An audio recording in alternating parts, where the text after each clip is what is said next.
Evening all, it is All for United, and as you can see, we are all smiling, full of joy and happiness due to the fact that we've had an absolutely wonderful day watching Manchester United against. Oh, no. That's the wrong one. That was one I prepared for when we smashed them. Welcome to All for United, where we are mourning the loss of our football club, it appears sometimes. I think this is the word that underlines it, but straight in with nightmare before we even started. And I think generally that's how we all felt. And it all started so well.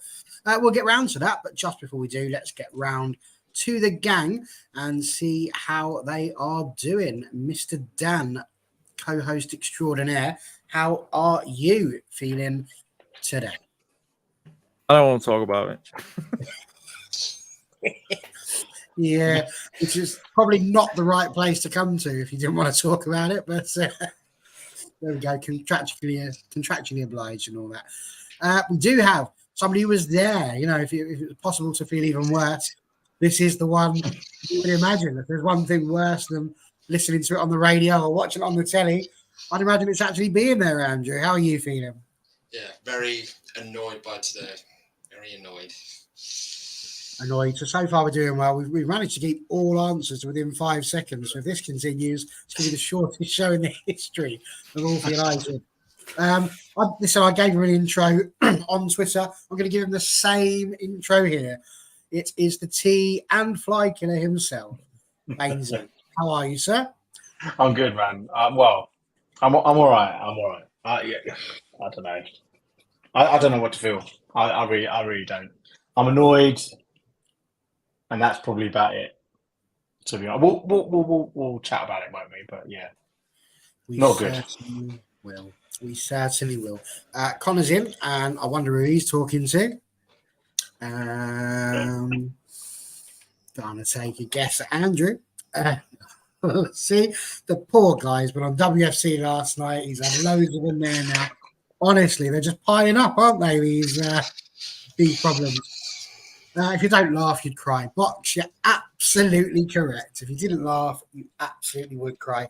It's not the nicest of feelings. So, listen, let's get into it. We might as well begin to dissect this particular result.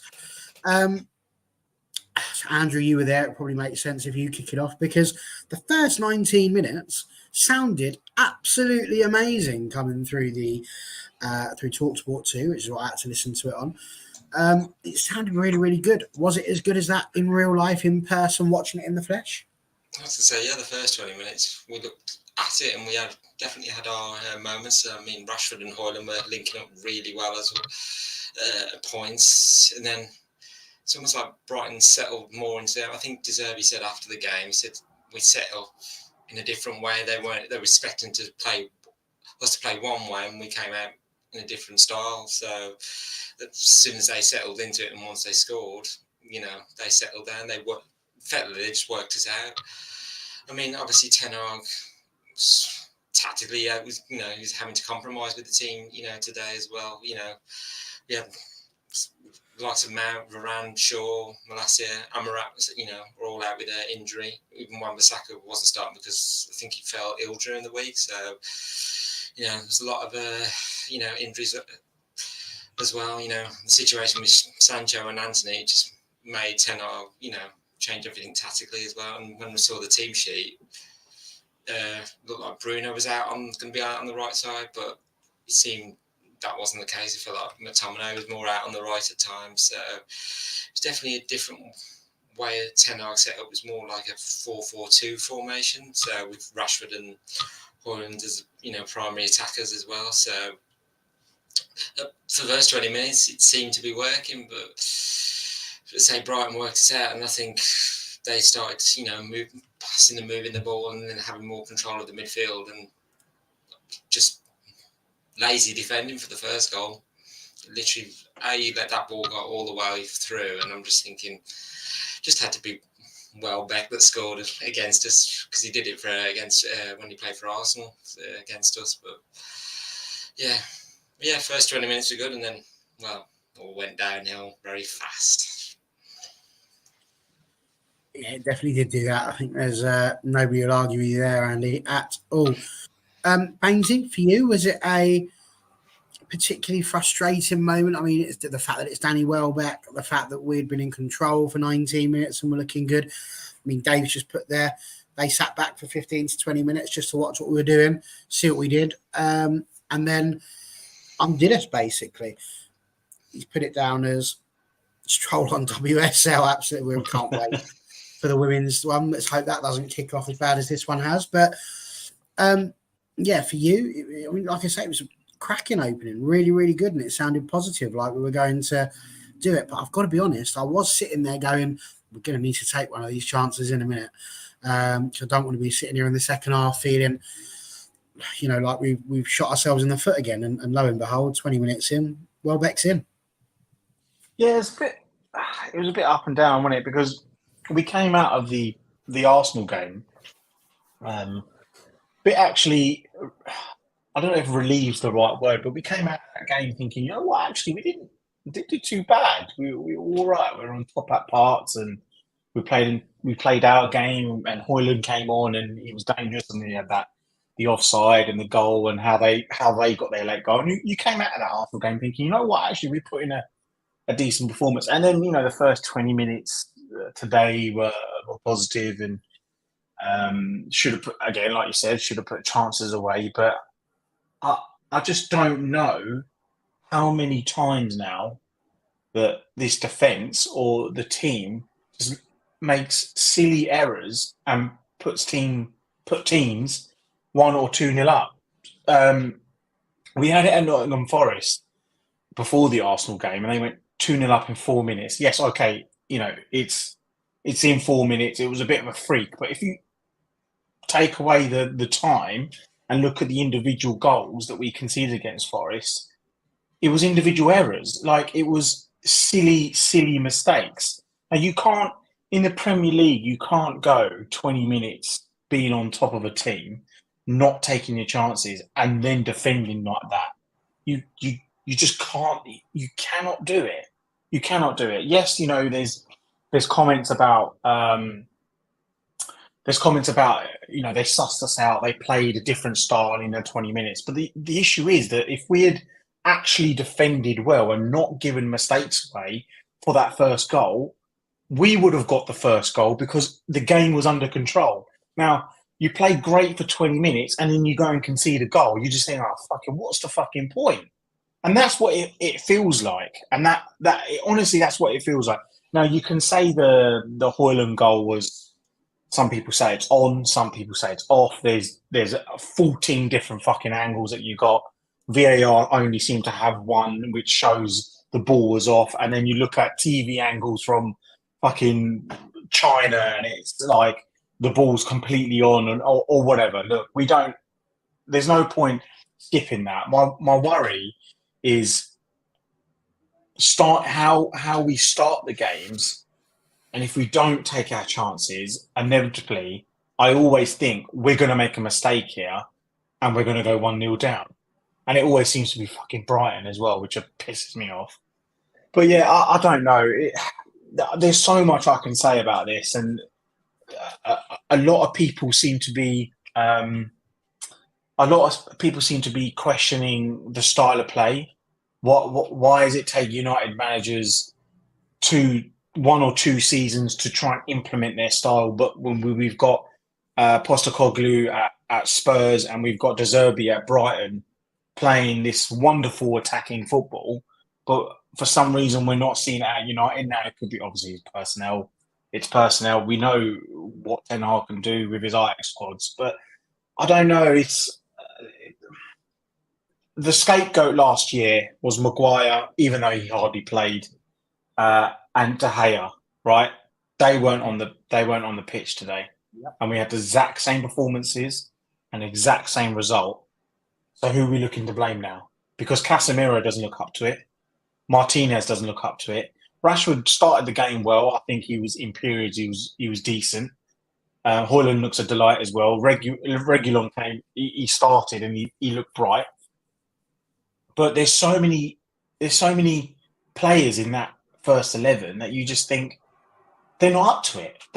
They're not fit. They look about 4 stone overweight, and they can't get up to the pace of the game. We've had tough games.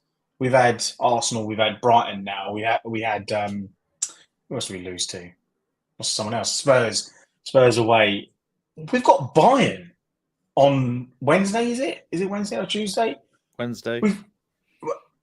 Like what the hell? Like these games are going to come thick and fast, and we're at the very top end now. If we're going to say we're elite, we're at the very top end. We're going to get these games every single week.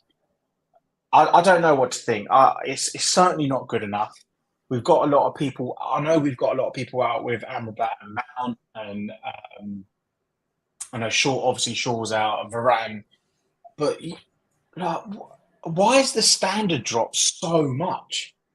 So much, and there's still a good spine in that team that was there last year, but we're seeing fractions of them right now. But yeah, I could speak for ages about today. Obviously, clearly, I'm not happy. I don't think anyone expects me to be, but yeah, I don't know. I don't know. It's 5 games now. I said, I think a couple of weeks ago, we need to wait till about 8 to 10 games, but it's certainly not looking good. I mean, we could, knowing us, we'll end up fucking beating Bayern, won't we? And then everything gets reset again. So who knows? I hope it's not that up and down season that we're kind of used to in the past few years. No, I mean that makes sense. There's a few people, obviously, we said in the chat already, and Bucks saying the goal was like the Japanese goal in the World Cup. It wasn't. I have a feeling that very soon you're going to see the 2 co-hosts butt heads. I'm not sure, depending on what happened on the old Twitterverse earlier on, but we'll have a look in a sec. But you're right, Bainesy, with what you said. Looking at some of these people here, no Fred, no Anthony, no Jones, no Bailly, no VDB, no Sancho, no Mount, etc. Loads of people you can't blame. All these people that we wanted to ship out have been. For 20 minutes, it looked amazing. And now, here we are in that same boat, having lost a match 3-1 and wondering where the next point's going to come from. So, Dan, talk about it from your point of view. 1-0 down. It was a bit of a sucker punch, really. We weren't expecting it. What was your thoughts of the opening sort of 20, 30 minutes? I think it's been the same all season, to be honest. I think coming out of the Arsenal game was very similar. We set up a certain way. We played to a game plan. We scored and then immediately conceded. He set up a certain way today. I would say 17 minutes. I disagree slightly with... I don't think we really looked like scoring, even though we dominated for 17 minutes. We didn't create anything really clear-cut. It was half chances that were wasted by poor decision-making for the first 17 minutes, in my opinion. And then De Zerbi sort of changed it ever so slightly to moving the ball back to the wing-backs and playing keep ball until the space opened up, and they did that from the 17th minute to the 90th minute. And this is the issue for me. Either the players weren't good enough to then do the tactics on the pitch and change, or Ten Hag didn't spot what had happened and didn't change it. My belief would be that these players aren't good enough to change in game. They've obviously worked on something in training. That's worked brilliantly for 20 minutes. And then once De Zerbi, who's a very good coach, has gone, right, this isn't working from us, we need to just make an adjustment. They've changed and started dominating. And then that's that. The players have gone. Was chasing shadows for so much of the game. Was absolutely chasing shadows. They was not. I think they ended up with something like 57% possession on Old Trafford. They was knocking it down freely, absolutely freely. And it wasn't. It's hard to get my point across. It wasn't anything spectacular. They was literally just knocking it to the space that was the either wing back and playing through the gap that appeared on the opposite side of the pitch. So it was a team issue, not defense, not midfield. They was basically shifting the ball, moving the team across. Not everybody went, and there was a gap that appeared, and then they would play through the gap, and then suddenly they was on the turn, and that was that. It was so simple. And obviously, De Zerbi, rightly so, will get credit for it, but it wasn't a masterclass. What he did wasn't like amazing new levels of football. He saw a weakness, and then he whacked at that weakness for 63 minutes, 73 minutes. with no reaction whatsoever. I thought it was mental, especially the second half. What we saw today, absolutely crazy. I would say as well that if certain players would have started this season like Martinez has started this season, they wouldn't be playing the next game. He's been terrible. He's been subbed in 2 of the games on 45 minutes and 60 minutes because he's struggling with injury. Then he started today, he was poor. Lindelof was poor today as well. Lost his man on several occasions. Dallo genuinely looks better at left back than he does right back. I know Wan-Bissaka was ill. Reguilon, I thought, was really good today. Looked solid. There's got to be question marks over the defence again, but I've said this last year the year before when people was blaming Maguire, and last year when people was blamed De Gea. It's not a defence issue. It is a defence issue, but it's not a defence issue. There's a whole team problem going off, and we're leaving our centre-backs to the slaughter every time. And the same with the goalkeeper.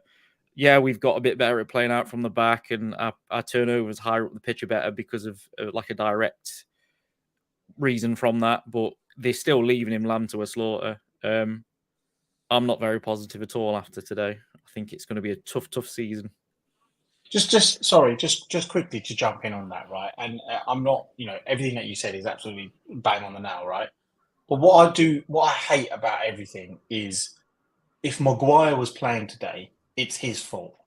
Yeah. That it's as simple as that. He's nowhere near the fucking squad at the moment. So who are people? Everything needs to be accountable, right? I know I know Maguire is at fault for things that he's done, which is fair enough, and he's obviously due criticism. But I honestly think in another universe, Maguire plays today, we lose 3-1, and everyone, media, fans, rivals, will all be at Maguire's neck.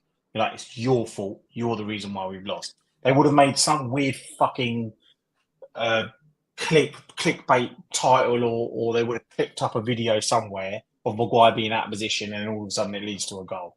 Well, so can you imagine? Players need to be accountable. Can you imagine Maguire being on a football pitch and Danny Welbeck being in the 6-yard box tapping home with nobody near him? But he's not. What I'm trying. I get what you're saying, but also what I'm trying to say is, if he was on the pitch, then he'll be sent to the slaughters, wouldn't he? It's like, yeah, that's what I mean. There would be 5 to 7 days of memes. Constant, like, why is he playing for us? Yeah. Why we should be selling him? He should have just took the 30 million or whatever he got offered. I tend not to go down. There's nothing like that for Varane or Linda. I mean, Varane, where the fuck has he been?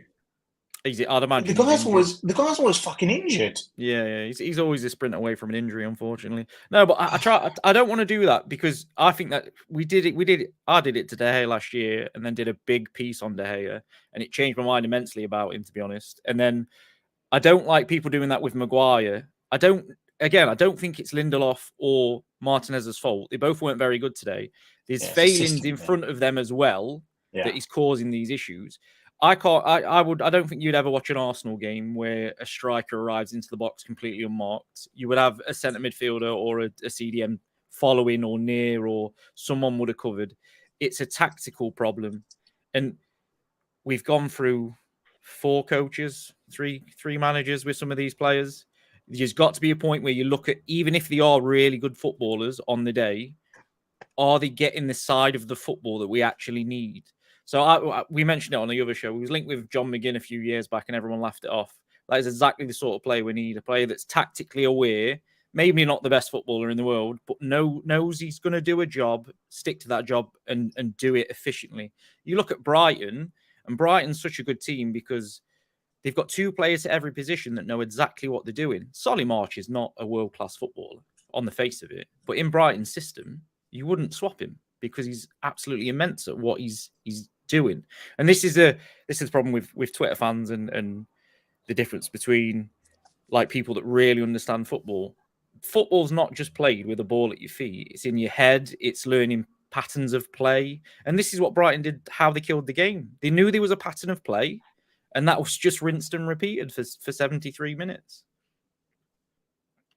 It was. Oh, hello. Baines, you don't like you. He's Didn't not like happy. it. He's not He happy. is not happy at all. Bainesy has disappeared. But Okay. He's jumped off. He will He be has back, privated. hopefully, at some point. But there's been a bit of an issue off camera. It's nothing I said. But what I was going to ask with all of this, because it was quite interesting, you're talking about Maguire being in the team or De Gea being in the team and how they were made as scapegoats. I've got to say, I said to Andrew off camera with this one, everybody was telling us how we needed a new goalkeeper. Everybody was telling us. And do you know what? He might be able to kick a ball brilliantly. But if you cannot stop the ball from going in the back of the net, honestly, what use are you as a goalkeeper? That is your first and foremost. You must do that before you do anything else. And that was something that David De Gea was reasonably good at, hence the amount of clean sheets that he got. Where do we stand on this? Are we putting it on the defence? Are you putting it on this patterns of play that we're talking about? Is it just that Brighton are too good for us and that actually we just need to lower our expectations? I mean, Andrew, you've been watching this team now for years. What are you making of the first few times you've seen Onana? Because at the moment, Onana seems a bit more like oh no rather than Onana. Because I'm not impressed currently, and I want him to do well. Don't get me wrong. I'm not sitting here going, oh, let's get rid of him. At the end of the day, he's our goalkeeper, and we want him to do well. But equally, nice if I saw him make a save. I think it was about the 90th minute when I finally heard the commentator go, "What a great stop from Onana." But unfortunately, that was like 70 minutes too late to start the end. Yeah, Onana's probably one of the players that's evaded having criticism levelled at him so far this season, and he's conceded a few goals in other games, but probably in those other games he's probably accepted that he wasn't at fault. But today he was nowhere near good enough. Distribution was poor, and arguably maybe should have done better with the goals conceded, but some of it could be blamed on him, but then the defence wasn't helping him either. You just look at all three goals that we conceded is from lazy defending, and all three goals could have easily been avoided. Like that first one that Welbeck scored, he literally ball got crossed in and it went through it. I think it went past Lindelof, and Welbeck was there unmarked, and he took his shot and then was in the goal. So, and then example like the third one, it was Conservative United being lethargic and tracking back. It was like, it was only when they realised, they were alive to the predicament that was happening, they were just slow in getting back and offering any defensive support, including to Onana as well. So it's a bit of both today, the defence and Onana. I say we lose as a team. It's not just individual players, it's a team. And so we were poor at the back, and yes, Brighton probably didn't have many chances, but the chances they took, they made us pay for it, and that's been an issue so far this season. And if these problems persist on Wednesday, then Bayern are just going to have rip us to absolute shreds. And which I've only got to look at Harry Kane on that one. I know, but he's licking his lips, going, "Oh, I think I can bag a few here against United." Show the Premier League what they've missing and what United could have had. But yeah, I say for Onana, it's just some of it's yes could have done better, but wasn't helped by what was the players in front of him.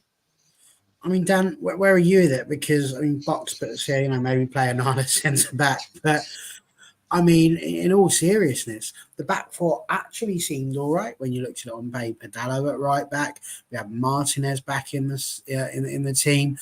Reguilon at left back, and we were all saying how he seemed to play really well during that game. So on paper, and we know that football's not played on paper, but if it was, that was a good back four. That was a back four that should have been enough to have seen off any of the Brighton attacks, really. Why is it that we're sat here currently? Hello, Bainesy's back. Hello, lad. Welcome back. Everything okay?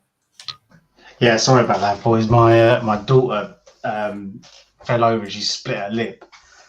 Oh my god, these days has got so much fucking worse. But yeah, all good.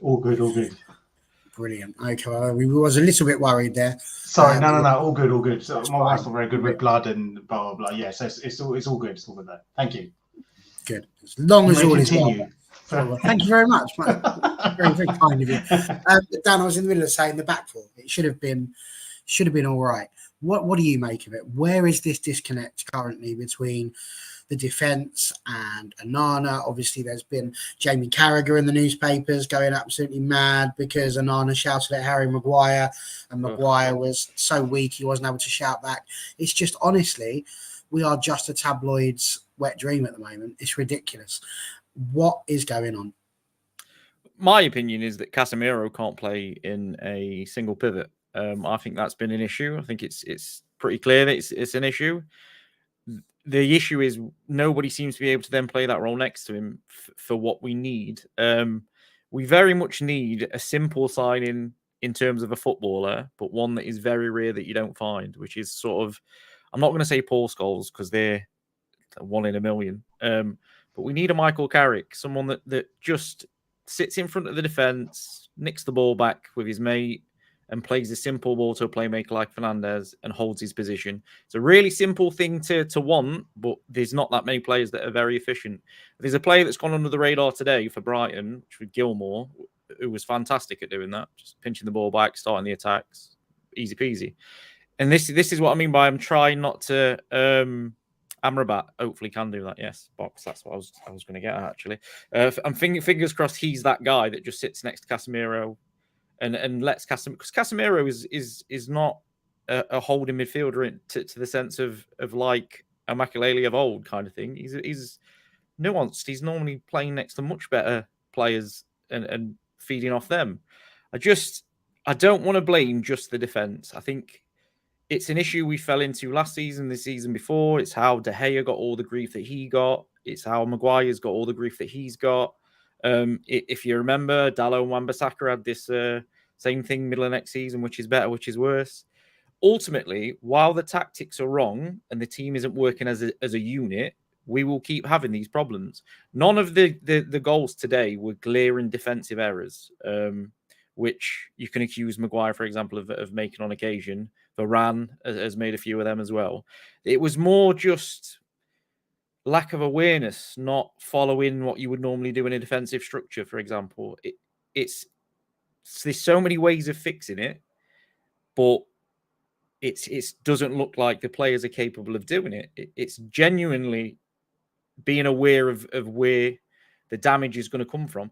I'd love to see a video of Welbeck and his movement leading to the first goal, because I'd love to see who he's drifted past or gone past that have watched him or passed him off instead of following him, because that's the sort of thing I mean. It's all right saying, oh, well, I passed him off to Martinez. Why didn't Martinez? Well, why didn't you go and get someone to cover your man? There's very much a lot of that goes on with this squad. I saw, again, I don't want to get on Rashford too much, but he did it a couple of times today. He went for a little jog and then passed his man on instead of chasing them. And you could see it was 1 or 2 times Fernandes got frustrated saying, you should have pressed that and then someone would have covered your space. And I genuinely think it's not all of this 11 that starts are tactically able to do what's needed. There's too many individuals and not enough team players. It's an interesting one. We've got Charlie has popped over from WFC. She of WFC fame.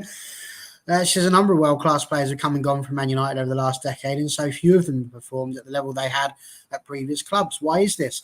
It's frustrating. You've only got to look at Sancho. I'm sure we'll touch on at some point this evening as well.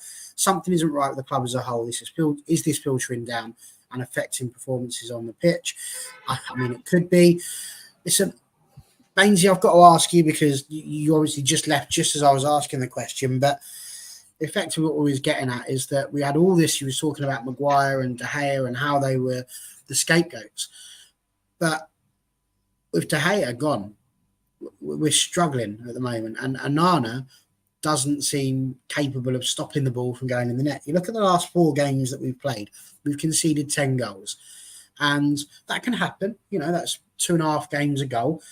That's 2.5 goals a game, even. I wish it was 2.5 games a goal. What's the defensive record that would be? But then when you counter in the fact that those teams are Spurs, Nottingham Forest, Arsenal, and Brighton, you wouldn't expect to be conceding 10 goals in those games. Spurs and Arsenal really being the two that you would have expected to potentially concede in. What do you make of how the defence is for United at the moment? And your opening thoughts really on Onana. Do you feel like we've upgraded? Because I'm not currently convinced. I liked De Gea, but I didn't defend him because I knew at the time that it is time to upgrade. Now, look, if you look at the 10 goals that we've conceded and you put De Gea in net, apart from the Nottingham Forest one where he got a sort of palm to it and he pushed it into the corner, what other goal that he's conceded you think he should have definitely saved that? Because you put De Gea in net, I don't think we're getting. Are we turning these results around? I really don't think we are. There's obviously a much bigger issue that people, I think Charlie mentioned it, is there a bigger issue? World-class players come in. The structure, we don't have Shaw, we didn't have Wan-Bissaka, we didn't have Varane. Okay, so there's three of your main four that aren't playing. And then you've got Onana mixed in, who's his fifth game for United. So I think being the Man United goalkeeper is probably the most hardest role you can play on a football pitch. I think. I think I heard that from somewhere else. That's obviously me. So, I've heard this, and when you think about it, the amount of scrutiny that the Man United goalkeeper gets, even when De Gea was at his best, and I'm talking, 2017-18, he would make one howler, and we'll end up winning that game. But that's what the media would talk about all week. Bearing in mind, he makes these world-class saves, and he was a cat in goal. He was fantastic for a few seasons for us. But yeah, I don't know if we can solely blame Onana. Now that's just me saying he's had 5 games. But you had 4 people in the comments there stating that he should have saved the third one. I still think there was a goal against Arsenal, his near post, that even with a deflection, he should have saved. To be fair, I haven't seen the third goal, so I was. To be fair, neither have I, mate. Yeah. So I watch it, and obviously, we can chime in, but I don't. If we put De Gea in net, are we really going to change the results? Are we going to win at Arsenal? Are we going to beat Tottenham? Do we win today? I don't think so. And obviously, we knew De Gea was a great shot stopper, but he's not stopping everything. So But is it the difference between not stopping everything and not stopping anything? Well, yeah, kind of no, feels. Yeah, I get it, but it's these. So the goals that you concede, you could concede a tap in from 6 yards away that's right next to you, but because of the sheer pace of the ball and the way it's hit, or you can fluff your lines and it will just go through your hands and go into the goal, or they could score a 30-yard absolute worldie of a goal, but for some reason it's always keeper should be saving it. I think there's a lot of that rather than actually that's just a really good goal. That's just how many times have we turned around today or even the past season and gone, fucking hell, that's the fucking goalkeeper fault there, and not gone, actually that's just a really good goal. Yeah, no? I think you'll find a lot of people that don't dissect it as well as they could do and don't give the benefit of the doubt where it could be. I mean, people forget as well how quickly the ball moves. So I do agree with you, and I think at the moment I'm just dubious and a little bit off. I mean, the stats really does not back up Onana right now. They don't. But you watch the games and you think it's not really Onana though, is it? No, it's not, and it's not him specifically. And I'm not trying for 1 second to put the blame just on Onana. Obviously, we're talking about scapegoats now, who is meant to be almost like the Messiah with De Gea going. We're going to have a player who can pass the ball out brilliantly. But yeah, you've still got to be good at your first job. But we'll give him time. We'll see how he gets on. We say one swallow doesn't make a summer, so we'll see how it goes. Dave, this is the weirdest question I've ever been asked in my life. Is Barry left-handed? Because that's a type of question I would ask being left-handed. What? You're going to have to help me out with what the question was, mate, because why would a left-handed person not? I don't know. You've absolutely lost me there, Davo. But I will answer your question. No, I'm very much right-handed. And yeah, but I did try using some left-handed scissors the other day, and that was an experience. So there you go. Fair play to you lot that can use them. And then he comes up with, I'll tell you about one goal that wasn't being saved, and that was Medway's goal, which was a worldie. And I'm sure we will talk about the joys of Hannibal Medway. But before we do, he's a bit behind, 1 goal in 2.5 games. Yeah, there we go. But yeah, what I wanted to talk about next, Andrew, was the fact that obviously Højlund started, and there was much fanfare about him starting. He did really, really well. I thought he was a brilliant goal threat for us. He could have had a goal. In my opinion, it was rightly ruled out.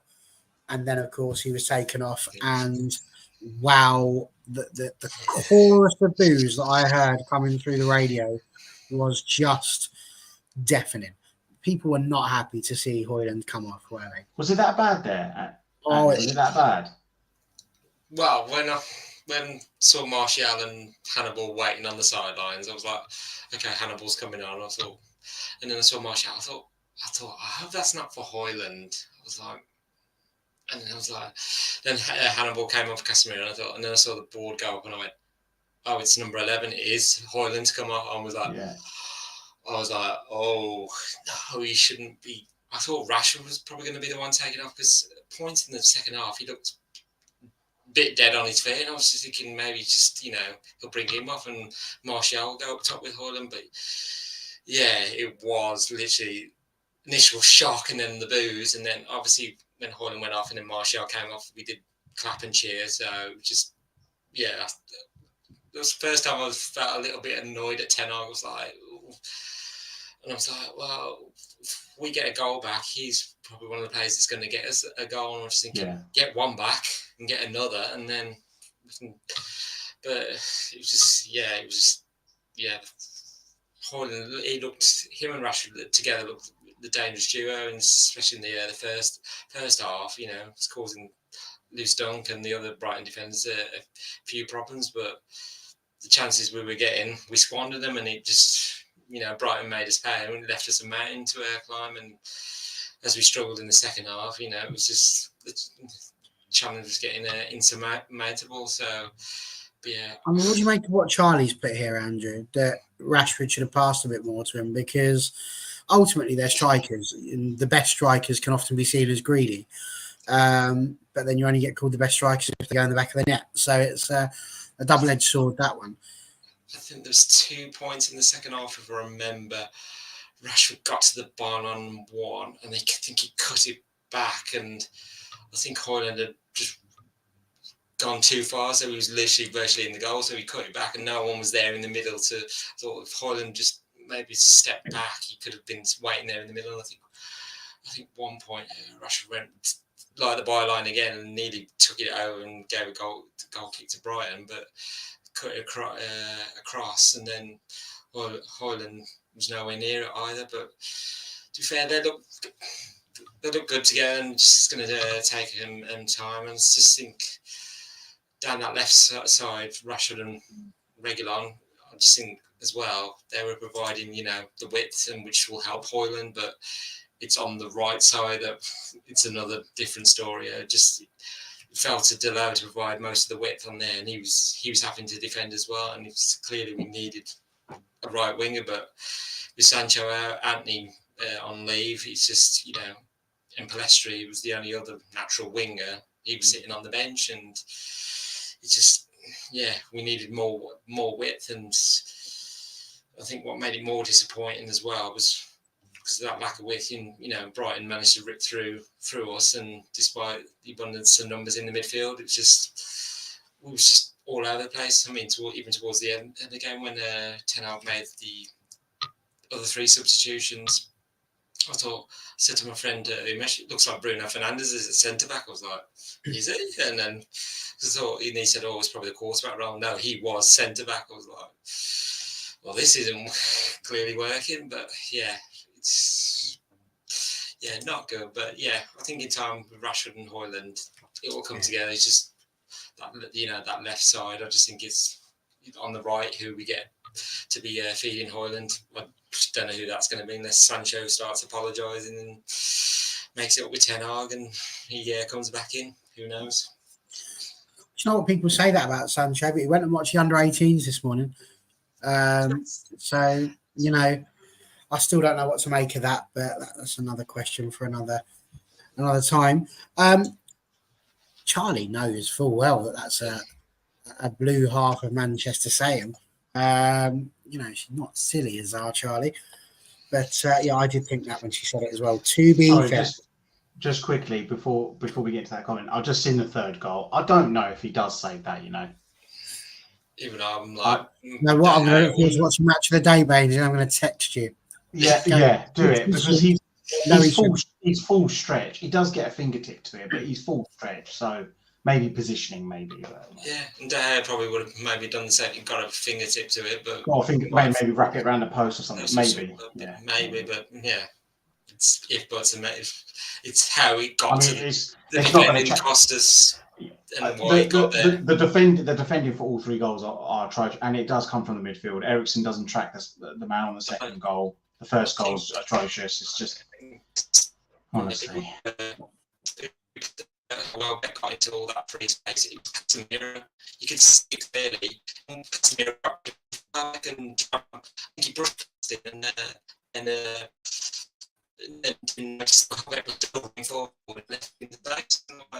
I mean, is that bad for you too, Dan? What can't hear you, Daniel? Yeah. Oh, okay, that was bad for me as well. Right, so Andy's, we're just going to mute him for a moment whilst he comes back to the land of the living because he appears to be taken over. So it's his turn, I think, to drop out for a second. But Andrew is absolutely, he's gone. Yeah, definitely. There you go. He's dropped as well. So anyhow, that's fine because that gives us the opportunity to just point this out, which David said. ETH said after Højlund's still not fully fit, worrying if he's still got a stress fracture. If he's got a stress fracture, he shouldn't have been anywhere near the starting lineup, should he, Dan? Muted. I think he's fully fit, but we're having proper technical issues today, aren't we? We are. I think he's fully fit. I just think he's only just coming back from injury. So you wouldn't... I can see... Honestly, this is going to sound mental when I say it, and people will probably jump on me for it, but I didn't see the big issue with him being subbed. He was starting... He was making good runs still and stuff like that, but he was tiring. And if it's one thing I complained about last week... bringing him off for Martial. No, you need goals to win a game, and you're bringing on Anthony. I probably am injured, Martial. But it's one of them, innit? I don't think that's a bad thing. A fit Martial, if he's fit, is better than a tired Højlund. It's the same with Rashford last week against Arsenal. He was practically walking, and we don't want not last week, the other week, and we don't take him off. We leave him on, and he did it today. Rashford was struggling from about the 70th minute, and he somehow finished the game up front. And I just think it comes back to trust of the squad. Like I was saying a few weeks ago, why didn't he trust Hannibal? Why didn't he trust Gore? Just chuck them on and see what they can do. He's done that today with Hannibal, who, for his 33 minutes cameo, was fantastic. Scored a goal. I don't think he gave the ball away once. Won a couple of free kicks. He's got to start basically saying to these, I don't care who you are, if you're Casemiro, if you're Fernandes, if you're Rashford, he's got to start laying down, if you are not playing well or you are tired, I will replace you. If you are not... It made more sense to bring Martial on for Rashford. Like you just for me, yeah, but then Højlund should have been staying on that pitch for the full 90. Well, the issue is if they've got a plan in place that Højlund was going to play 65, he's only going to play 65. That it will be there's more to it than just they've subbed him.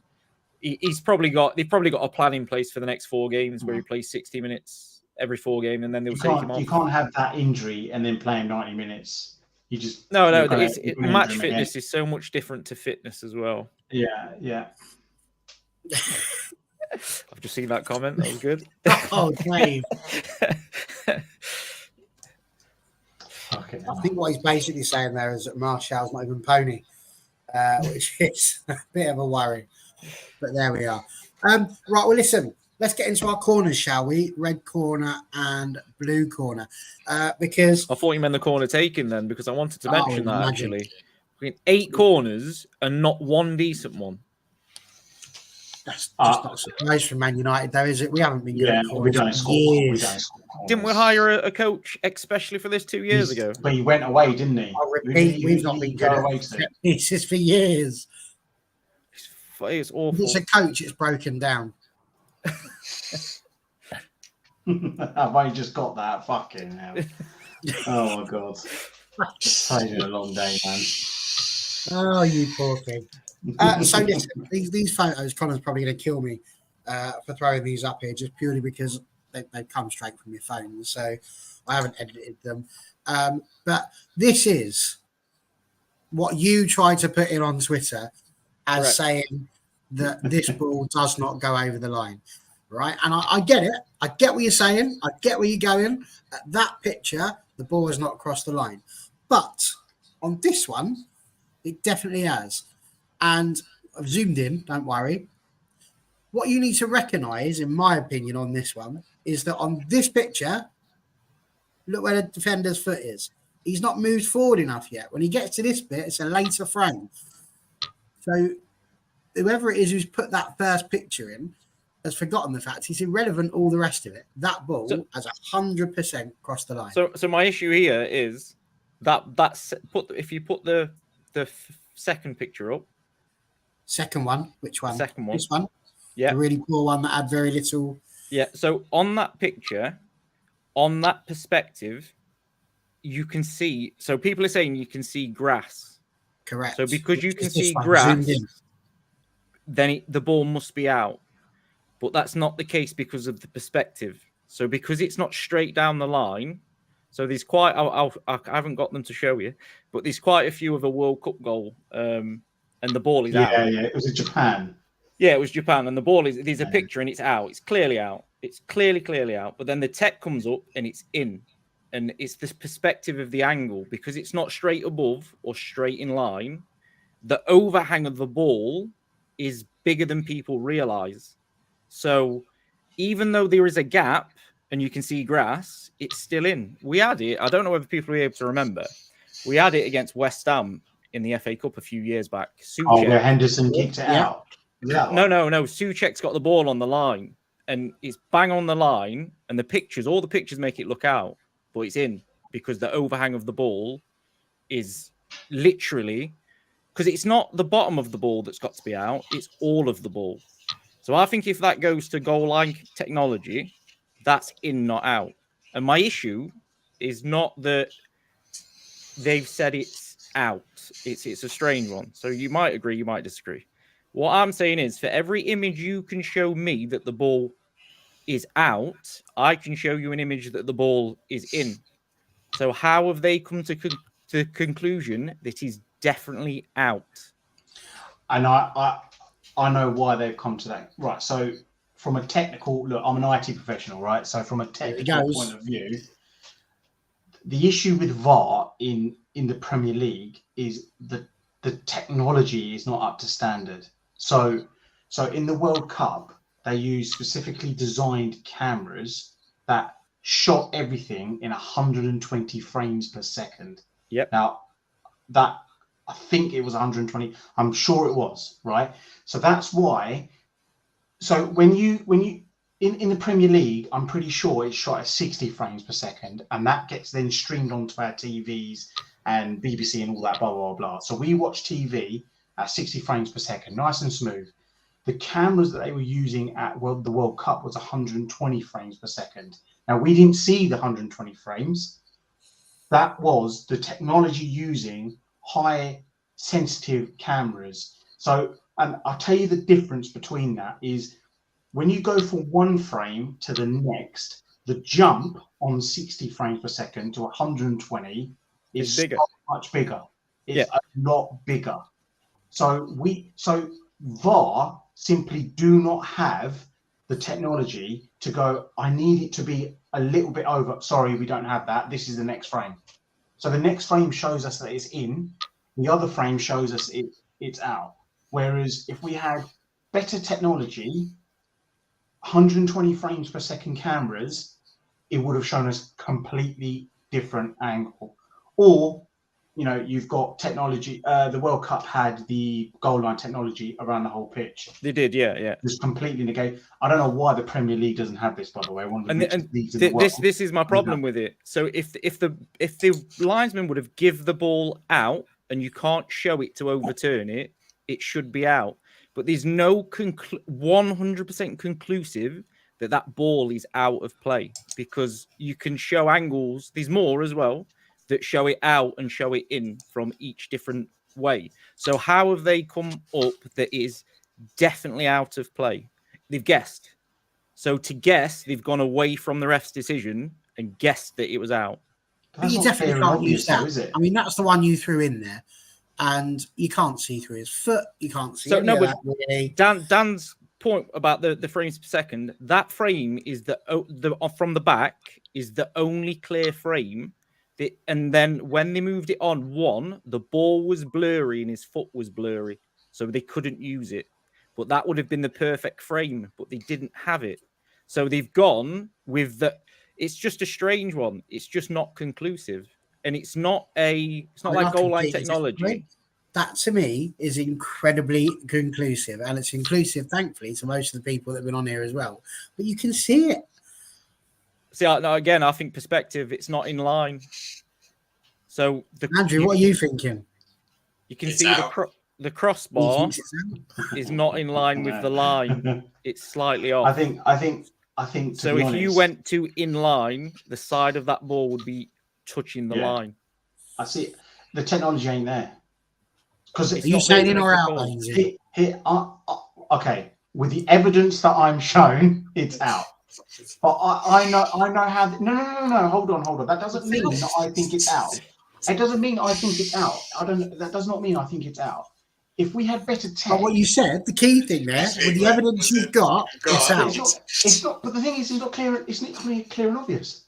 That's clear and obvious to me. I think the only person who can't see that is Stevie Wonder. No, listen. If we go into the offside rule and we're doing millimeters, where it's like if your fucking toenail is off, why are they not fucking drawing lines here then? Why are they not drawing lines? Well, I think that's the issue for me. There's no. If you're going to make a decision that tight, it should be done by technology, or you have to go with what the officials decided, because it's not conclusive. So if you're doing a toenail offside, you can't call that as definitely out, because, again, the perspective's wrong from both angles. It's not straight down the line and it's not straight above. So you can't, even though you can see a gap under the ball, that the bottom of the ball is not the width of the ball. So there might be this bit of green, but that overhang the ball might still be on the line. But this is the thing that I'm not getting. The green isn't just underneath. I've literally, this is how bad my life's got. I'm sat here and I'm using my mouse to try and show you, whilst knowing full well that you can't see the mouse. So I'll try that one again. But you see, there's a thin black line that's in between the ball and the line. And so because you see that, because the green is all the way across, if it was like you said, you would expect there to be no green. No, because of the perspective. A minimal little bit. So because of the perspective, the angle. If you actually look at it though, the curve of the ball is actually over the green line, which essentially means it's in. If you actually look at it, the curve of the ball. Honestly, my only issue with it is the perspective of the angles. So we've had to zoom in right on what is the worst quality image I've ever seen in my life. So it sounds to me like did the best I could. They've got like 118 different angles of these sort of things, apparently.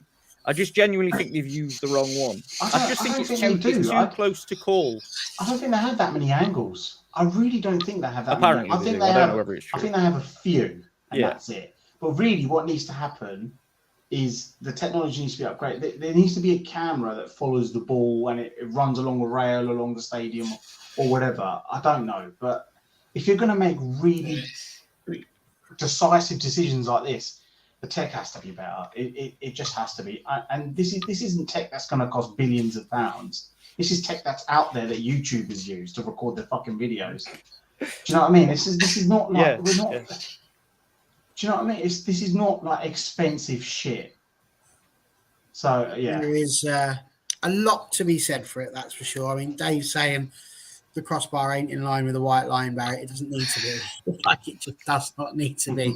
No, but that's what I'm saying, Barry. So in terms of perspective and angle, if you move it so it is in line, that green line or the gap disappears because perspective changes. I think I'm going to ask the question a different way. Let's say this was the other way around and we were 1-0 up and that was Brighton that have done that. Are you genuinely telling me you're sitting there going, nah, bruv, the technology ain't right. Brighton should have been given the goal, innit, though? I'm telling you that if that's 1-0 to us and that gets scored, it's not getting ruled out. It gets disallowed. 99.99% of the internet has just lost their fucking shit that we've robbed Brighton. Yeah. That's what I'm saying. I don't believe and I'm in full fucking agreement. I know I am. I'm in complete agreement. I really am. No one seems to be talking about it because it's us. Wow. The decision has gone against us. That's blown my mind. But anyway, there we go. At least Andrew agrees with me. I can sort of agree with Dan and Bainesy and the perspective part. And even I'm looking at that image again. Maybe it was. The more you look at it, the more the ball looks like it's shadowing the line. That's what I'm coming round to. And I'm like, Andrew, don't start reversing now once you've crashed into the back of this particular vehicle. They made some good points. So I can see their point. Either way, we didn't get the goal, and we ended up losing. So Connor is in the comments singing "Okie Kokie," by the way. I wanted to get for that. You're a serious chap. But he started it all the way back here with his in-out, shake it all about. Dave had an underrated reply of "Okie dokie Connor," which I thought was really quite good. Connor's just loving life over here, enjoying himself, and then he just start doing the hokey cokey, which is. Well, I must say, I think even if we got given the goal, we'll lose that game. I don't reckon. Yeah, it's just this. I think it changes the game. You go into half time 1-1. You come out the blocks, blah blah blah. I don't know, man. It has been marginal as well lately, which is the only hope I'm hanging on to, because it's little decisions like this and the Garnacho offside that really do make big differences. We just need a bit of luck to go. Let's be honest, ever since Onana rugby tackled Randy Orton style, the Wolves player, we've not had much go our way, have we? Which should have been a fucking penalty. Yeah, which is incredible. Got away with it. Well, there we go. Red Devil has put United will not be in the top 5 this seasons. It's too early. It's too early, really, to tell. It's hard to disagree, but yeah. It's hard to disagree, but it is early. It's early. Yeah. And we lost that. We lost that game to 3 great team goals. Again, I'll reserve judgment until I've watched it on Match of the Day. Right, fantastic. Packages do exist. So, yeah, I think we've kind of done this game to death now. I wanted to ask, as my final sort of question, really. A lot happened with regards to Jadon Sancho. There were questions as to whether or not he would be the one to. I've pressed the wrong person here, so let me just. You might change that. I just saw that. I've got him sorted, but you might want to bring Box back. Let's get Box back. Because Box is lovely. How do we?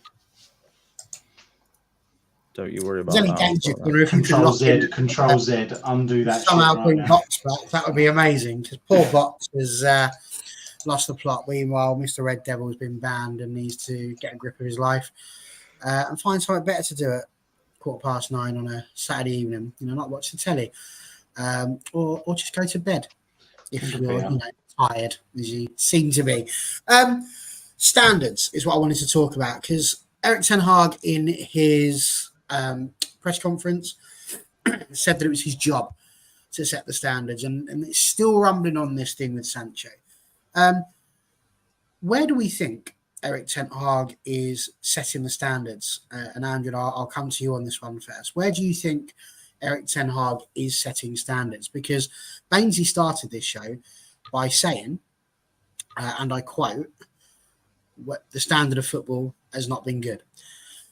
Again, whereabouts does Erik need to concentrate his standards on at the moment? Because he's clearly got some decent players, whether they're down in tools or whatever is another conversation to be had. But what are the standards that you think Erik ten Hag needs to instill, and do you think he's doing so? I think since Ten Hag, the standards are there. I just think sometimes it just lapses. Well, there's lapses on the field. Breaking news: he's back. He's back. Sorry, Bucks. This is why we shouldn't give Dan the keys to the kingdom. Sometimes he just completely got the wrong one. Bless him. It's happened to me a million times. It flies up and you hit the next person. We're glad you're back. Good. Sorry, Andrew. Carry on. Yeah. So say Ten Hag when he came, say standard wise, the discipline, and say that is there. Okay, there's been certain players that wanted to, test that the boundaries of it. In the case of like Sancho, I feel like when Ten Hag said what he said about Sancho, I was like, maybe he was a bit too truthful in that press. Maybe he could have said, "Oh, Sancho was like just unavailable," and just left it at that. But he just said, "Oh, standards in training I saw from him weren't the levels I wanted at. All the other players were ahead of him." And maybe Sancho thought, "Oh, I've had a good week." Well, in terms of what Ten Hag wants out of him and what I want him to do during a game, is not there. So, and everyone else was above that. And so maybe the stats that they've shown from training that, Sancho wasn't up to the level of everyone else. And you can look at Sancho, like, compared to like last year, the way he started the season, that goal against Liverpool, ignited our season, and just seems to change so much in the last year for him in particular as well. I'm just like, now he's just, I'm not going to say banished away from the squad, but let's say he's training on his own. So, they're all going to sit down together and, and hopefully he does come back in the side, but he's never really hit that consistent form.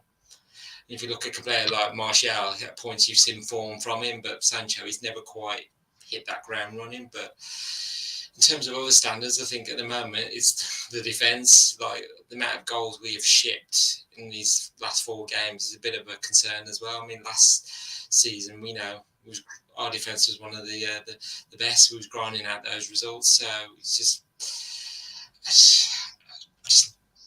just doesn't seem to be all connecting on the pitch at the moment. I just don't know whether it's just a mindset at the moment. It's just something's just a bit of a miss, and I just tend to saying it seems to be all going all right in training. It's just match days where the problem is, and I'm just like,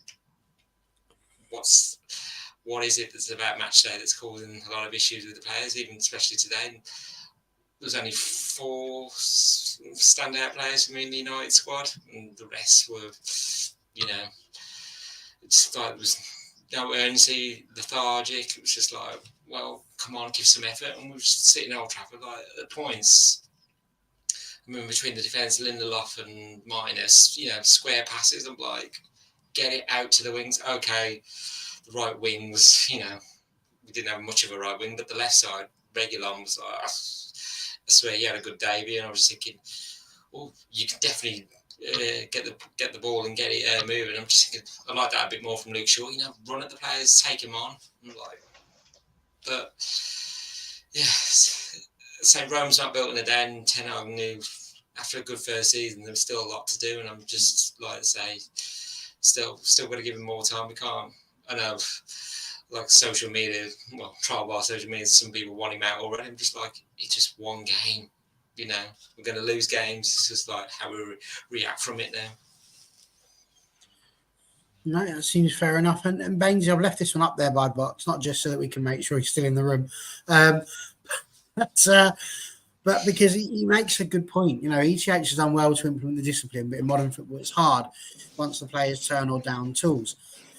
Are you at all worried or nervous that this is what's happening? Because there does seem to be a cycle here at Manchester United. And I said a few weeks ago, excuse me, that I actually think the way in which we treated David Moyes was the catalyst for everything that's happened since. Because we gave David Moyes 7 years contract, sacked him after 7 months effectively. And when you're telling someone you've got that amount of time, you feel like it's a project, not something that you needed to get right immediately on year one.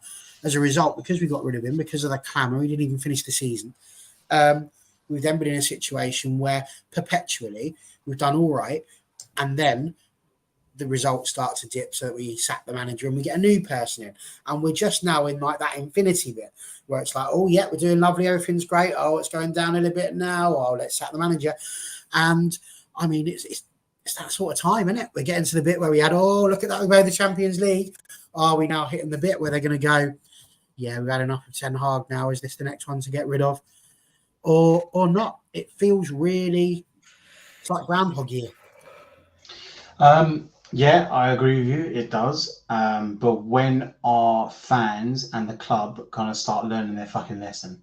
Because where does this all come from? All the rival fans seem to think that we blame the Glazers, the ownership, because they don't invest in the the standards are set from the very top, and it filters down. If you have ruthless owners who look at players and go, well, if you want to down tools, fuck off. Here you go. See you later. Now, player power is obviously a thing. We've seen it. We've seen it a lot of the times. I know there was that whole Pogba versus Mourinho thing and blah, blah, blah, whatever it is. We had Hazard at one point, I think, against Mourinho or whatever, right? It comes from the very top. The standards are set there.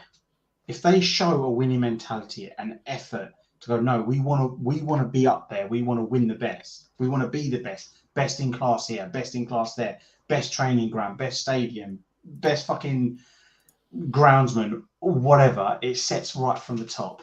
Okay. Now the issue is that yes, we got David Moyes in the 7 years, and we're still. I think actually, obviously, we've paid it off now, but we're still in that up and down. Managers are promised a project. They don't get the project. They don't. I mean, it happened with Ten Hag in this summer. I know that we've gone out and spent a lot of money on Anthony.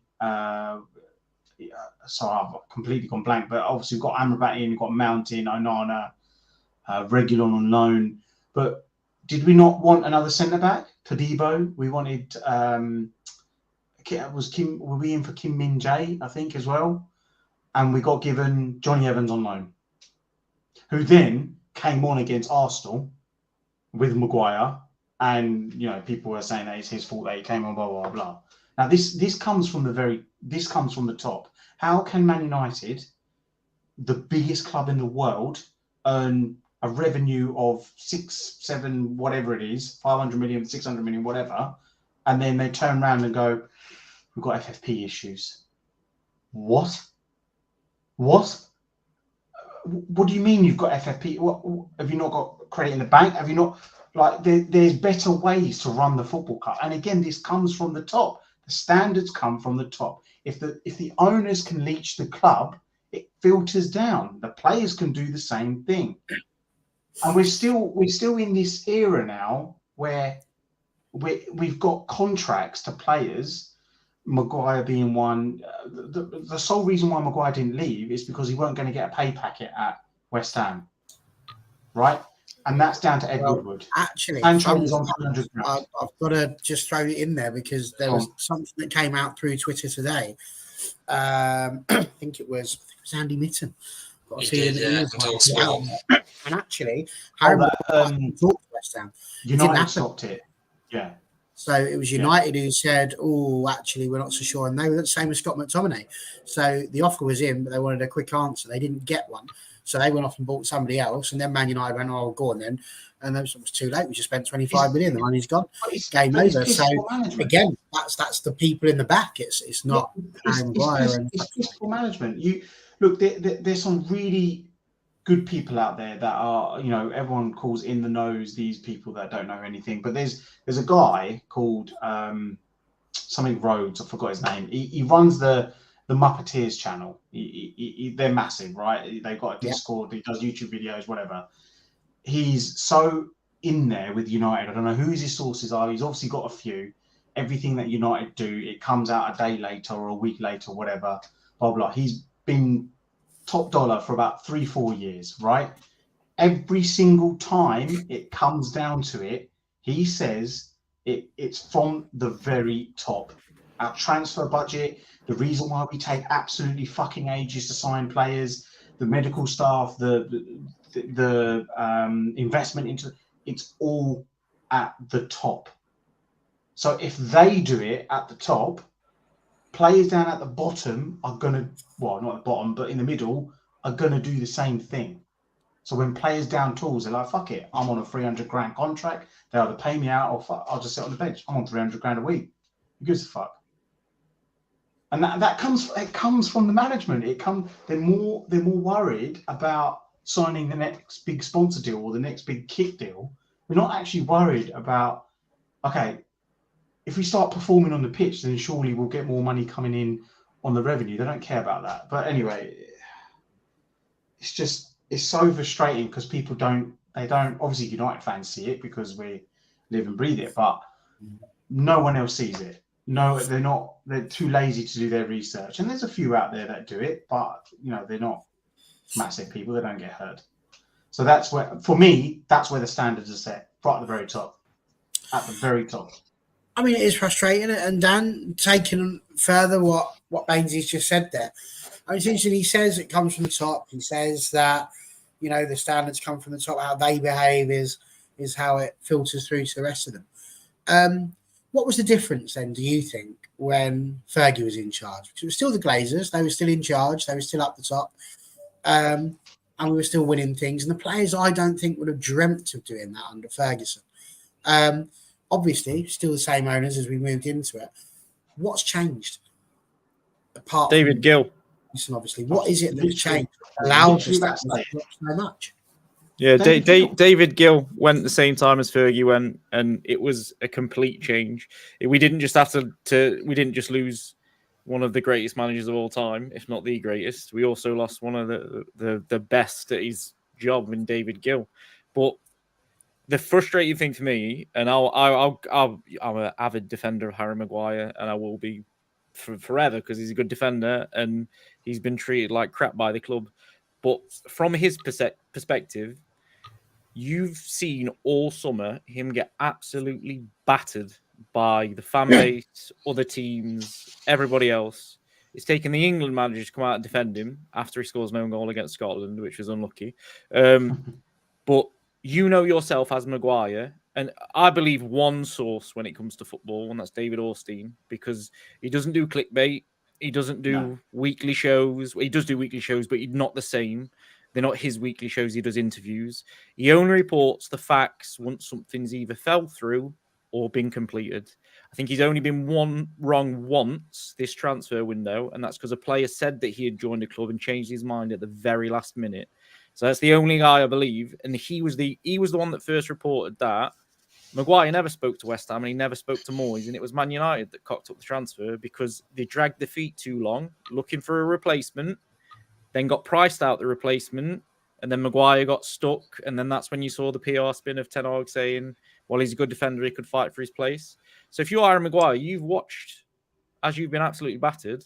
The club's not said anything to defend you, and it's just been let to happen. And this is my issue with the Sancho thing. People have been so quick to hammer Sancho and say, should apologise to the manager, this, that, and the other. You'll never fully know the ins and outs of what's gone off. If Sancho believes enough that he is right in what he's saying, he will not kick a ball for Man United ever again, because that's the stance that Ten Hag will probably take if he doesn't apologise. But I get it from both points of view, but there's something very wrong with Man United from the very top, and this is filtering down. These players have seen what's happened to Maguire. They've seen how Maguire's been treated by the fans. The club's not stood by, and let's be honest, Maguire's been absolutely top notch with the club in terms of his attitude. He's not done an interview with Piers Morgan. He's not gone into meltdown with a manager. He's done his job. When we've needed him, he's come on. Yes, he's fucked up against Sevilla, like players mess up sometimes, but he's been professional, but he's been treated like shit. And Sancho is obviously feeling hard done to, so he's airing his grievances. There's just no structure to the club whatsoever. But it comes, and this is the issue for me. Ten Hag, I want him to succeed so badly that I rate Maguire massively in terms of, I think he's good enough to start in that defence, and given a chance, he would do a good job but he's never going to get that chance, but as long as all the shit stopped. But if Ten Hag wants to succeed, he needs to say, Maguire won't play for this football club again. I don't want him. Give me a youth player, and I'll bet in a youth player. And this is what should have happened in the summer. I don't want Scott McTominay. Don't send him back to the first team. Get rid of him. I don't give a shit if you lose 15 million on him and we can't spend all the money on a replacement. We'll bring up Dangor and we'll play Dangor instead in the cup games. And he needs to make a proper stance. This is my squad of players. This is what I want. We'll find replacements over the summer. If we're honest, does anybody think we're gonna do any better than a long cup run and maybe fourth this season? No. So just give him the time he needs then with the squad that he wants. Get rid of these players for him. But this is where the club's falling down. Can I quickly jump in with that? Yeah. With the whole, be ruthless, get rid of McTominay, get rid of Maguire. If you flip it on the other side, though, he could go, if I get rid of McTominay and Maguire, I have a youngster. I don't want to just throw them into the deep end, because that is harsh in itself, especially with the whole, how the fan base is, how the media are. It's too much for a young player to come in. So he's probably gone, well, you know what? If you sell him for 15 million and I can't use that money to buy someone else, you must just fucking keep him then. That's the problem, isn't it? But this is what I'm saying. So then you should have enough targets that you can spend that 15 million. Let's be honest. How much was the Brighton squad worth today? 17 million? No, yeah. Tyreek Lamptey cost 1.5 million. You're telling me Man United can't go out and attract a footballer that could come in as second string, not even first team, that costs 1 point. It's called looking to the future. And this is where the clubs let Solskjaer down massively. We could have had Caicedo for pittance. We could have had Alvarez for pittance. We could have had a whole brand new 11 if we had gone with the cheap option under Solskjaer. Yeah, and this is what I mean. And this is where the club is letting managers down, because they go in, we need Lukaku because he'll sell shirts and he's a big name and he's a superstar. Yeah. We need Pogba because he's a big name, he's a superstar. The club needs to wake up and realise, and they're not going to why the Glazers are there, because they're very much the same in American football. They've got to sign the star, they've got to sell shirts. While they have that attitude of, well, you're just going to have to keep Maguire because we don't trust signing Tyreek Lamptey for 1.5 million. What if it backfires? You fucked it as a club. That Dahoud was a free transfer. That is absolutely mental. There was so many players that United could have got, but they went somewhere else. And the telling one is Haaland and Bellingham for me. Bellingham was at Carrington. Grealish. Bellingham was at Carrington. He was walking around with fucking Fergie and they still fucked it up. Haaland was another one. He was at, where was he before Dortmund? Salzburg. Was it Salzburg? Yes, yeah. Yes. And Ollie was like, when Ollie was in the Norwegian league managing him, he went to United and went, get this guy. 4.7 million. What the fuck are the club doing? What are they But doing? you know what? Genuinely, I mean, we're going to have to bring it to an end in a minute, but I have to ask the question. If we'd have brought Haaland in at that point, do we think he would have been the superstar that he's currently being for Man City? Or would he have gone down the Sancho route? Would we have ended up with a player who actually we've ruined? Because I was looking at some of the numbers for Sancho. like it was ridiculous. He had something like 46 games and 43 goal involvements the season before we bought him. The guy's not a bad footballer. And I think this is the problem that I find with Twitter is that we just turn around and make these footballers who are, let's be honest, have got more skill than any of the people that are telling them they're crap put together, by the way. And actually, we end up in a position where we're taking these players and we're making them look bang average. Do you think, short answer, Andrew Wall, do you think Mr. Haaland would have still been a superstar striker for us or not? That's different. Considering the managers we've had over the years, and he'd have been under them. I just don't think so. I'm just thinking who he's had as managers. Guardiola. I'm trying to remember who he had as under him at Dortmund as well. But I just don't think he would have been, or not near enough. Bainesy? Yes, because if we had signed Haaland, we would have signed other players that the manager wanted, and then the manager would have played the system that he wanted. And I know, obviously, I think Connor said about chances. We would have created more chances because it's the manager's system. The manager's had to change his system with the personnel because he's not getting the personnel that he wanted. So if we had signed Haaland, what I'm saying is we would have changed the way we recruit, and we would have got the players the manager wanted. He could play the system, create chances. You'd like to hope so. It's like a knock-on effect. That's what I'm trying to get at. But right now, if we had just signed Haaland, no, he just wouldn't be. He wouldn't be as good. Interesting. And Dan? Sorry. Unfortunately, we'll never know because the club's shit from top to bottom at the minute. I'd love to say yeah or no, but my issue is Box has pointed out the players that we were linked with and Solskjaer openly said he wanted are all now at top clubs. And they're there for a reason. Like you think about, again, Maguire. Pep wanted Maguire and we got him and it's not worked out. So you can't say it would or wouldn't have worked out. It's obviously hypothetical. They need to have a proper look at what's going on. If Ten Hag's gone to them in the summer and said, I don't want McTominay, I don't want Donny, I don't want Maguire, I don't want... Why are they still there? You then can't blame the manager 10 games into the season if the squad's not where he wanted it. Mm-hmm. And he's playing those players. Yeah. I would say though, if Maguire did sign for City, he would be up there with like best of the world, best centre back in the world shouts. They bought fucking Nathan Ake and he looks like a fucking world beater. Well, I mean, to be fair, for the first 2 years of being at United, he was in the shouts for a top five centre back in the world. He's just one of them, innit? City are what they are. I don't think anything changes until the Glazers go. The manager's still got a job to do, and he still should be getting. Can I ask one question before we go? You can, Dan. A question that was asked to me or said to me, and I didn't really have a response, and I struggled with it. Was individual player wise, who was Ten Hag made better? And I genuinely couldn't answer this because I don't think. See, but Rashford was solid under Solskjaer for 2 seasons until he had his bad back. And then I know his stats were a little bit better, but it was very similar to what they were under Solskjaer. I think he's just a little bit of a better output. But there's literally Rashford.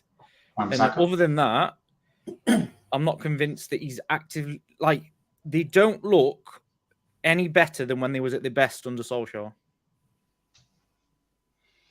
I'd have to agree with you, I think. Yeah, Fernandez don't look any better than when he was at his best. Rashford don't look. I would say Rashford is probably the only one. Yeah. But he's changed Rashford's mentality because you can see it all last season when he was scoring goals. He's changed Wan-Bissaka's mentality. He told Wan-Bissaka he weren't good enough. Wan-Bissaka went, right, fine, I'm going to work on my game. I love that as well, by the way. That's a personal. That's a thing that we don't see enough in the Man United team. Wan-Bissaka was told he wasn't good enough. He went away. He didn't talk to interviews, me. Got on with it. And he come back and won his place. No Instagram shit. Went away and went, all right, cool. I'm going to work on my game then. He came back, worked hard. Obviously, he's now in the starting 11. Everyone loves him. I mean, this was the one I was wondering, Garnacho, and the fact that he was giving Mainu a chance during the to me, Garnacho is obviously Benny would be the best person to answer this question. But Garnacho and Mainu have been fast tracked from the youth academy before Ten Hag was even. Yeah, but what I mean is they've got to be given a chance, haven't they? You know, some managers might have not bothered, and and let them go. Which is one of my criticisms I'm to clutching Ten at Hag. straws, really. Yeah, I think it's a tough question. It is. And everyone's talking about that Postecoglou. And it's the difference is in 12 months, this could be complete reverse. You can't overreact too quickly. Ten Hag needs his chance. We need to back him fully. I just think he's in a tough situation because he's obviously didn't want some of these players, and he's going to have to use them this season. And that's not a match made in heaven, is it? It's gonna be a struggle. Certainly is. I mean, Dave's put here, Bruno hasn't looked the same since he played under Ole Gunnar. I'm not sure I completely agree with that. His output's been the same. People are just not finishing the chances. Yeah. That's the thing. He's always been doing what Bruno always does. But, yeah, he hasn't got the people. And I suppose to a degree, we haven't had as much as he was an annoying little prima donna at times. We haven't had someone who could finish the ball quite as well as Ronaldo could as well. So, it's not as simple and as cut and dried as we'd have liked it to have been. Well, there you go. I'd like to think you've enjoyed the previous 90 minutes of this show more than you enjoyed the 90 minutes that began at 3:00. Regardless of who you are and where you've watched it from, we've seen all manner of things. It's been amazing. We've had the hokey cokey, which nobody was expecting in the middle of a internet show there, but we've managed to have it. We banned people that we weren't expecting to ban from the chat, and then brought them back in again with a sorry look upon our faces. We've seen it all, really. We've won the lot with the famous Man United, and we're never going to stop. Words that need to ring true, I suppose, really, because we've been absolutely blessed over the course of the last 20 to 30 years, and I think we just forget that actually this is just how I felt. Just as Fergie was taking over, because we hadn't won a thing really, apart from a couple of FA Cups. So, let's be real. It happens. We have our dry patches, and we're going to take our fun where we can find it. So yeah, it's been a brilliant show. Thank you very much, everybody that's been in the comments. It's been great to have you along as ever, keeping us company. Andrew, again, thanks to you for coming in, mate. Thanks for being able to get back in time. As ever, I know it's a little bit of a rush, but well done. And thank you for your match-going fan input. It's always good. Bainesy, cheers for you also. And, we hope that the Litlan's absolutely 100% all right.